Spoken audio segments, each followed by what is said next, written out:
If I made a top 5 of my favorite fighters, Tony Ferguson would make that list automatically.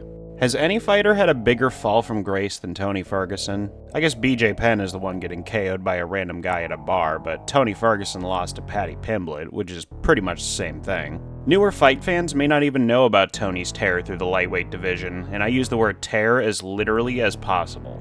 A wise man once said that fighting prime Tony Ferguson was like fighting a swarm of razor blades. The reason for this? Hellacious elbows, knees, and the best cardio in the entire sport. Pair that with an insatiable appetite for blood, an Eddie Bravo black belt. I don't want to believe shit.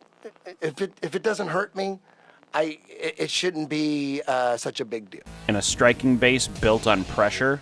Even if you found holes in the guy's game, it was tough to actually exploit those holes. The Pettis camp felt like they picked up a lot of things on tape of Ferguson being a hittable guy. Tony said, watch all the film you want. I'll pick him apart on the feet. Tony Ferguson is that creative fighter that put all his points in cardio, endurance, and toughness. Everything else in his game was kind of secondary. I mean, the guy quite literally kicked metal pipes for fun. That's the kukui. Be good, motherfucker.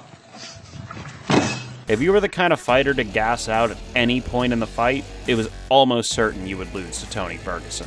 You might drop him, hurt him, hell, you could beat him with a crowbar, but he's still going to be here after all that. Are you? Prime Tony was kind of like the Michael Myers of MMA. He could not be killed.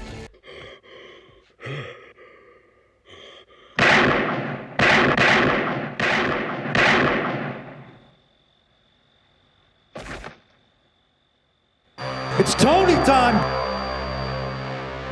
I don't know, a guy like BJ Penn, or if Tyron Woodley was a 55er or something like that, these guys would have no chance in a fight against Prime Tony, in my opinion. There's my hot take of the day for you. My favorite part of Tony's game was his striking, and not for the reason you might be thinking. He's one of the only fighters to incorporate Wing Chun inside the octagon. Bong Sao, intercept by deflection, hand trapping. All these things are in the very bone marrow of Kung Fu.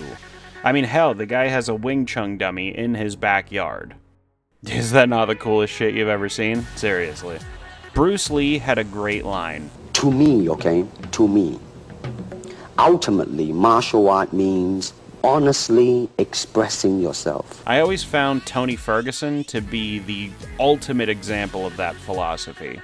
The dude is unapologetically himself, in and out of the cage. Where you at, McNuggets, you piece of shit? I'm gonna kick your ass! Yeah, I'm a hitman. Gritty, tough, crazy, and that's okay. That's why we love him. There are a ton of intimidating guys in this sport. That's kind of the whole point.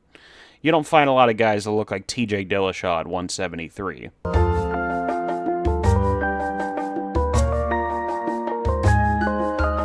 Tony Ferguson, you could say, is uncommon amongst uncommon men, with maybe the best endurance we've ever seen.